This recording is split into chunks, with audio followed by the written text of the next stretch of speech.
So it's September 24th, 1980 at Michigan State University.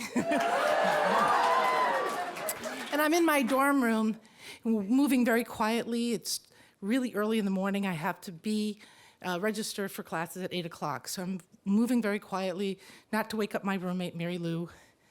And I have the necessary paperwork in one hand, and I've got my hand on the doorknob to leave when the phone rings really loudly. It wakes up Mary Lou, startles me. I pick up the phone right away, and I hear sobbing and heaving, and it sounds familiar, and I hear my sister Patty punch out the words, "Daddy's dead. He had a massive heart attack. Come home now." So I got on a plane to Pawtucket, Rhode Island, where my home is, and we had the funeral, which was really hard, and then we had the family meeting, which was even harder to me. You see, my mother had died 3 years earlier, and we had this house. I'm one of the younger of 9 children, and my older siblings had outvoted me and decided to sell the house. Now, they had moved on. They had, graduated from college. They had married or whatever. But this was rendering me homeless. I would not have a home, which was fine when I was in the dorm, right? But there were breaks, and there were times when I needed a home.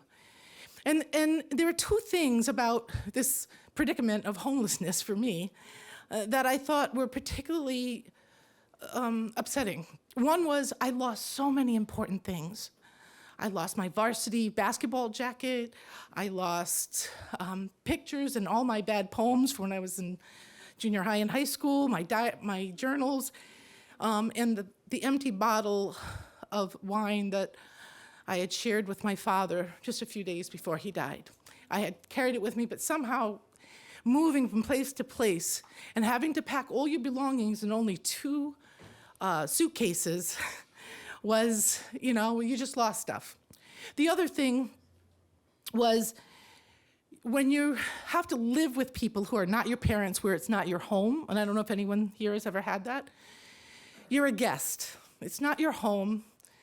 You feel like, if that sense of you're a burden.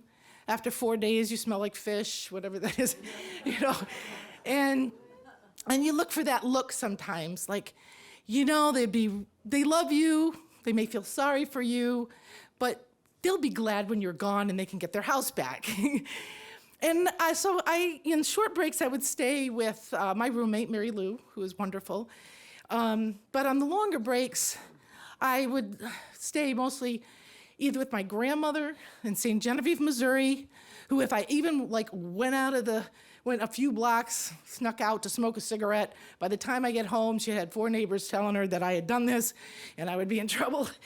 Or my sister Sue, who lived in a log cabin, a 1-bedroom log cabin in the northern part of Rhode Island, and I didn't drive, so I was it was nice, but it was not, I was a guest. And then the third place where I spent a lot of time with my oldest brother. Now, my brother is a brother. He's a Lasallian brother. He's a Christian brother. And he lived in the South Bronx. And during the time, the South Bronx was considered the highest poverty area in the country. And that's where I would stay. Then, the brothers who lived there had taken a vow of poverty, chastity, and obedience to the Pope. And so I lived with Brother Ed, Brother Brian, Brother Joe, Brother Michael, my brother Billy, and this guy named Luke, who was studying to be a monk. And the brothers were like uncles, like uncles who cared about me, but didn't really know what to do with me. And so this college co-ed, living with them, and they thought it would be really good if Luke and I would go out on the town, because Luke was a quiet guy, and he didn't have a lot of friends his age around, and we're about the same age. And, I had thought, when I thought of Luke being a monk, I imagined when I finally met him that he would, have a big bald spot on the back of his head, a long robe, and some rosary beads around his neck, but he wasn't. He had a full head of blonde hair, and he was cute.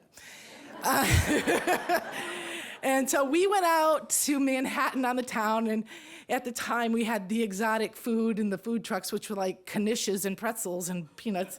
And we thought it was great, and we went to a movie, we had ice cream, we went out for drinks, and we got home really late. And the next morning, I woke up, and the brothers were all sitting around the dining room, and they were not smiling at me. And Brother Ed said, "Did you have a good time?" I said, "Oh, we had a great time." And my brother Billy said, "Brother Luke doesn't want to be a monk anymore." And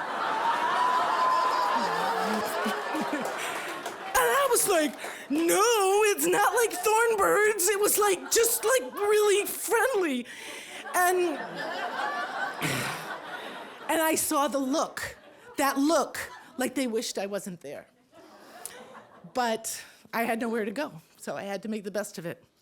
And I did this, I moved around years and years until I was 25, and I got married to my beautiful husband, Eddie, and we bought a house in Detroit, in a beautiful neighborhood of Detroit.